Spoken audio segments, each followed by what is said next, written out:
Hi, friends. Welcome back to the podcast. Before we get started, I just want to let you know about a brand new workshop coming up called Marketing for Photographers. It's happening on the 3rd of October, 2025 at 12 o'clock Australian Eastern Standard Time. And I want you to join it. You can find out more with the link in the show notes or head to my Instagram page at Grace Costa Photographer to find out more.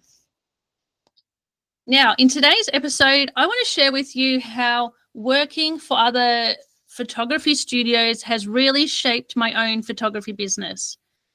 My journey started when I was a student at the Canberra Institute of Technology. I studied 3 years commercial photography. So that's what the course was back then. And it was designed to teach us how to be a commercial photographer in all sorts of aspects of commercial photography, from portraits to food photography to car photography to what else did we do? I think that was basically it, but portraiture was a big factor.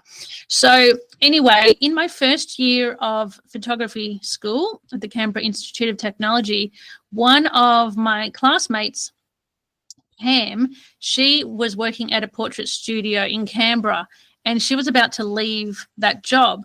So she asked me if I would like to take the job and work in a studio photographing babies and kids. I absolutely jumped at the chance. And I thought, what a wonderful opportunity. I'm a first year student. To be working as a photographer straight away was such a gift. So the company was called George's France Photography. And this particular chain of photography studios specialized in photographing babies at hospitals. And then they had the next phase of the business, which was the portrait studio for babies 4 months old towards, 6-year-olds. And I worked in a studio where we were photographing the babies from 4 months old upwards. And I worked in that studio for 2 years, and there was just 2 photographers, myself and my manager. And while I was still studying photography, I was working there casually. And what I learned from that particular job was how to pose people. And even though it was kids, I was learning pretty fast how to pose them. Because the thing was, with this particular business model, the bookings were only 15-minute sessions. So we would have more than 10 clients a day because they were such short bookings. And it was a fast turnaround of the photo shoot, the printing, and then the delivery. This was in the time when we were shooting film. So for each client, we were shooting a 36 roll of color film. And learning from this short time frame, you had to do 4 different poses in 15 minutes for each client, whether it was a baby or a child and their sibling.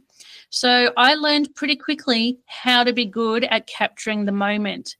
You didn't have an opportunity to, spray and pray, put it on motor drive and just get the best of the best. It wasn't like that. It was one shot per thing, and you only had 36 in a film. So I learned pretty quickly how to be very good at capturing the moment. At that time, I remember thinking to myself, geez, I'm very good at capturing a moment. I'm good at that timing.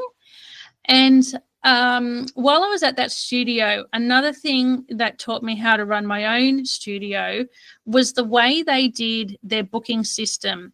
So the internet was invented at that time, but our booking system was all phone call based. So the lead would come from the hospital. So from the parents that had a baby at the hospital, it would come to this studio. We would book them in, and then for each booking, what we did, we'd have to call up and confirm, because we didn't have a software that could do things automatically. I think possibly emails were new back then. I can't really remember. This was 2002 actually. So no, 2000? No, this was the year 2000. Oh my gosh, was the internet even invented then? I remember we had a computer. Anyway, the way we did the booking system was to call up somebody, confirm their booking. If we didn't get through to them, we'd have to call back. And we had this little system where we would write down in the book if we needed to still follow up on that client, if we needed to call back, or if that client was confirmed. I use a similar system in my business today. I do have a client management software. I do use Studio Ninja, which has an inbuilt workflow, but I still like to back it up with a paper option. I have a notebook and I write down the client's name, the date of the event or the shoot or whatever it is, and then I write down the workflow. Have I sent the quote, or have they booked in? Have I confirmed with them? Do I need to follow up? So when my business has some gaps, I know that in the quiet time, I pick up that book, I check out quickly who I need to follow up with, who I need to confirm, and just make sure everything's in order. So that was a very good learning from that particular job at George's France Photography. Then something I want to mention, the way that package worked with that studio is very interesting. So back in the day, as I said, it was film photography. So the company would have the images printed in packages, like small ones, big ones, 8x10s, and then those packages would get sent to our studio in Canberra, and we would have to post them off to the families. The families had not yet paid for anything. There was no deposit. There was no nothing. They had just come in for a free picture and a free sitting that was promised to them from the lead from the hospital. Then these photos were done in the studio. The prints would come to us, and we would send out those packages for the family to approve or to, consider purchasing. They'd keep what they wanted from that package. Then they would send back what they didn't want, and all those packages would come back to our studio and get destroyed. So a very interesting model back then. From there, I worked there 2 years. I can't remember the situation why I was no longer working there. Maybe I'd finished TAFE or something and I was looking for full-time. I really don't remember. But I then started doing my own wedding photography. So my friend from TAFE and I both sort of, helped each other out with our weddings, because I was really good at posing people and directing people and doing groups. And she was really good at documentary style photography. So whenever she had a wedding client, she would book me to help her out on her wedding, and vice versa. She would help me with any bookings that I had. I would also do family photography, which I really loved. I was very good at posing multiple people, as I mentioned, and so family photography came very natural to me. From there, I did apply for another job out of photography school. I can't remember how old I was back then, but it would have been something around, 23 years old or 22 or something like that. But the company was called Exquisite Photography, and it was also a chain, an Australian-based chain specialising in adult portraiture, particularly glamour photography, which was really big back then. And in that studio, I learned how to pose adults, not just individually, but also in groups. And the person who taught me was actually a girl I went to school with. Even though I studied photography, posing wasn't really part of our training. And so it was this job in particular that taught me how to pose really well. It taught me how to pose people's fingers, how to pose people's posture, how to pose people's feet, how to, direct them really well and with clarity.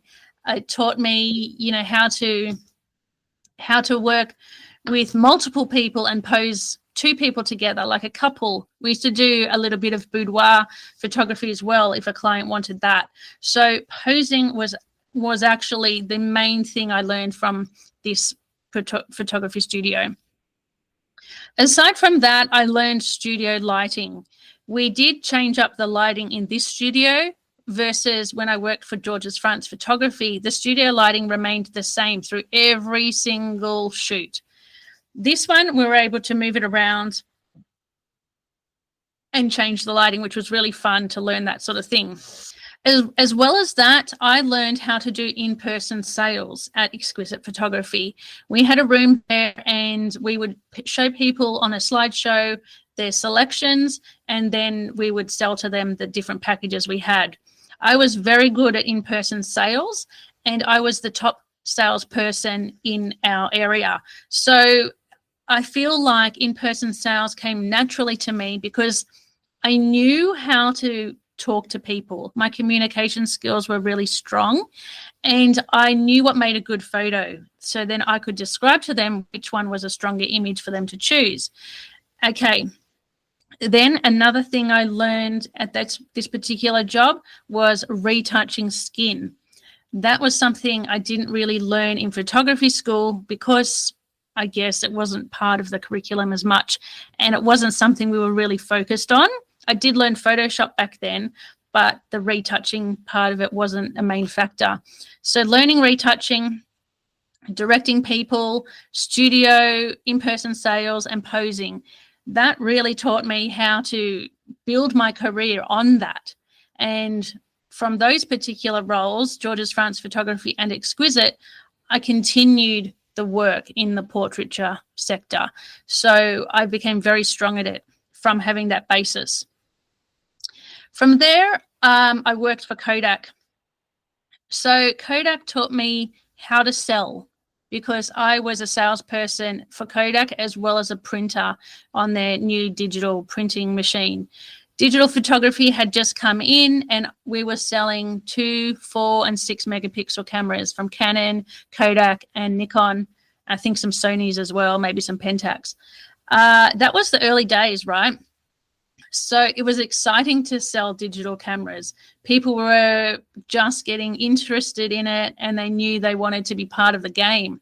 So I was, again, another top salesperson in the ACT New South Wales region. I'm very good at influencing people and encouraging them of what was good, a good value camera. I also was in digital printing there, so I learned how to print digital photography. That main role taught me how to actually manage color. And maybe some of you have recently enrolled in my Lightroom and color correction masterclass. Well, working for Kodak taught me how to understand color management. I also learned how to use color management throughout my career when I was printing my own photography exhibitions and award submissions. But first of all, it came from Kodak. It came from knowing that the opposite of cyan, the opposite of blue is yellow, and the opposite of green is magenta, all that sort of thing. So now from working for Kodak, my next major role for a studio was a on-staff photographer in the Australian Public Service. I was a photographer based out of the Royal Military College Duntroon, working for the military, working for the Department of Defence.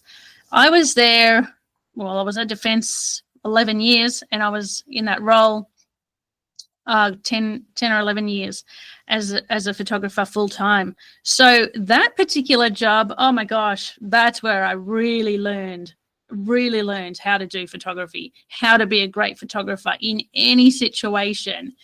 This role as a defence photographer taught me stuff that TAFE could never teach me. I had to learn on the job how to make mistakes, how to solve problems, how to photograph in a tiny room with really bad lighting, how to work in situations that are terrible, that are fast-paced, that you've got zero time to do the task, but you have to do it anyway. You have to produce something out of nothing. That's where I learned how to do that when I worked for the Department of Defence. And I was the only female in a small team. We had 7. I was the only chick there. And the two main, there was a manager, Mark, and my other photographer, Phil. They were really mature men, and I was a young 27-year-old girl.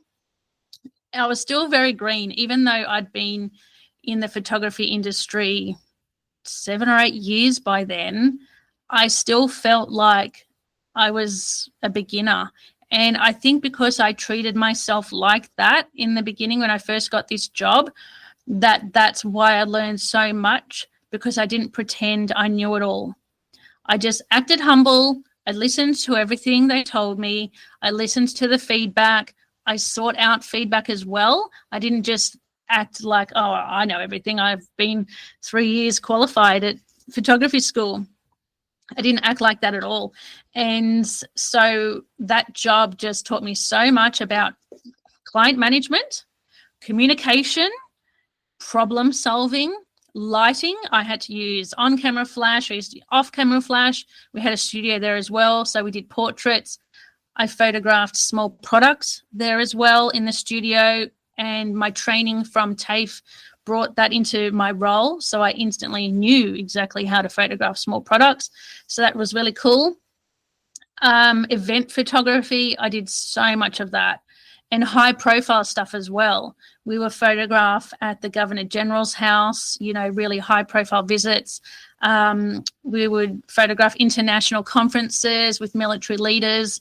And I had to learn how to actually perform at an event, how to be discreet, how to control a situation, how to direct people. You know, I was directing the chief of army, telling him where to stand, what to do, everything like that. So I had to quickly learn to be the authority with my camera and to take charge and to lead. And that's what was expected of that role. I also photographed so many military parades. The marching band still haunts my thoughts. I cannot stand that music anymore. Oh man, the marching band on parades, just crazy. But what I learned from photographing military parades, you know, we'd photograph probably 3 a year, and I quickly saw that I would like repeat the same style over and over. And then I think I was 7 years into that job where I woke up to myself and I thought, no, I need to start photographing different angles. I need to try something new. I need to mix it up so that it's interesting for me and it's interesting for the people I'm delivering it for. So I was based at the Royal Military College, Duntroon, as I mentioned. So we were photographing cadet parades, their graduation parades, the Queen's birthday parade, the lanyard parade, etc., etc. So, you know, every year the parades are the same. So what can change is basically my point of view, my way of seeing things. And I remember when I was feeling quite repetitive, I was doing some personal projects at the time. And when I was doing the personal projects, I would bring back those techniques into my work. And that what gave me a fresh outlook on the same thing I was always photographing, but I had a fresh outlook because I'd tried different techniques in my personal work outside of my work time, and that freshened things up for me. And I remember my other photographer, my supervisor, he actually would notice. He'd be like, "Whoa, that looks new.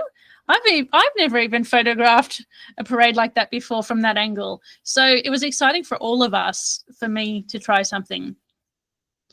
What else did we do? Portraits, military portraits, of course. So I had to learn how to light them. I learned a lot how to get people to like soften themselves. So as you could imagine, working with military men, there was military men and women, of course, but the men in particular is where I learned how to push them further to get an expression that I wanted. So with their portraits, they would often think, oh, I just need to be stern and serious. And then I would push them to the next level and say, how about we smile? How about we do a smiley one? And then you can see which one you prefer. And they would always prefer the smiling one. I remember Phil, the other photographer, he would always say to me, how do you get these blokes to smile, Grace? And I said, I've just got my secret ways, don't you worry. But I was always better at making men smile than he was, because I'd have that communication skill with them to allow them to soften up and, you know, break out of their shell and break a smile. Defense, I also learned how to manage image library. So multiple images. I learned how to edit really fast because we had short time frames if images were going to the media. I learned really well how to master editing, color management, cropping. I learned how to tighten up my camera skills, how to photograph better in every situation. I learned how to problem solve when I was on set. So if I'd go to, we also didn't only do military style stuff, we did corporate branding for defense. So if I had to go to an executive office and the office was tiny with bad lighting and I only had literally 5 minutes to photograph a portrait for them or a series of portraits, I had to learn pretty fast how to think on my feet, how to problem solve the lighting, the composition, the room space, that type of thing. I also learned how to do branding photography in that job. I learned that through observing others, like what already existed in the market. So I studied branding photography. I studied marketing images that were on brochures, posters, TV, you name it. I was like sort of not really consciously, but that's where I think I learned how to compose people, how to actually create those fake images and make them look believable. I understood how to pose people in a boardroom and make it look like a commercial image for an advertisement. So I really enjoyed that type of work. And I think once I left defense and started my own business, that's why I wanted to continue doing that type of work, because I became very strong at it and it was fun for me to create commercialized images for marketing. What else can I tell you about defense? Oh, we got to photograph Her Majesty Queen Elizabeth, late Majesty Queen Elizabeth. She came to Duntroon for the centenary of the Royal Military College, the 100-year celebration. She came on parade. We got to photograph her on the parade ground and then at the garden party at Duntroon House. That was such a thrill. My family got to come and watch the parade and watch me work. That was a buzz for all of us. Our team had to practice. There was a lot of pomp and ceremony. There was a lot of boundaries. I was only allowed to photograph within this press pit with all the other photographers. And then the garden party I wasn't allowed to go to, but I snuck into anyway because I thought, what are they going to do? Kick me out? They would have no time to kick me out because they're worried about the Queen and Prince Philip. Yeah, Prince Philip. So I snuck into the garden party and I saw my boss. He was photographing the Queen and Prince Philip. And I snuck into the image, like I snuck into the background, and now I've got this awesome picture of me with the Queen and Prince Philip with my camera on my work day. So that is such a fantastic memory for me. So I guess, yeah, that's the summary of what I learned from these particular roles working for other companies and brands and businesses, and how I've implemented some of those learnings into my own business. It is a game changer when you run your own business. You kind of have to fall on your feet a few times before you figure things out. But lucky for me, I had the training ground at all these other places, and I didn't have to learn so hard. Things became easy because I just copied what I already knew. So if you have any questions or you want to further the conversation after this podcast, feel free to send me a DM at Grace Costa Photographer on my Instagram. I would love to chat further. And I also didn't mention that I used to photograph military activities. So I used to go out field with the cadets and photograph all their bush training and stuff like that. And that became exciting because I photographed like in aeroplanes, and I was in the Bushmasters, I was in, military aircraft, and got to do some really unique stuff. And I often thought to myself, this is a job for a bloke. A bloke would really love to do this sort of thing. I wasn't really into it because, military wasn't really my thing, but it brought some great memories and great experiences for me. And I got to learn a little bit about the Army. So that was really cool. But yes, as I said, if you have any questions about anything I've mentioned today, please reach out. I'd love to continue the conversation. And I will catch you on the next episode. Oh, and don't forget to go and check out the marketing workshop for photographers. Check out the link in the show notes. Okay, bye for now. that's it for today's episode. If you found it valuable, I invite you to leave a review so more people can find this podcast, or simply subscribe to be notified when each new episode drops. Until next time, see you later.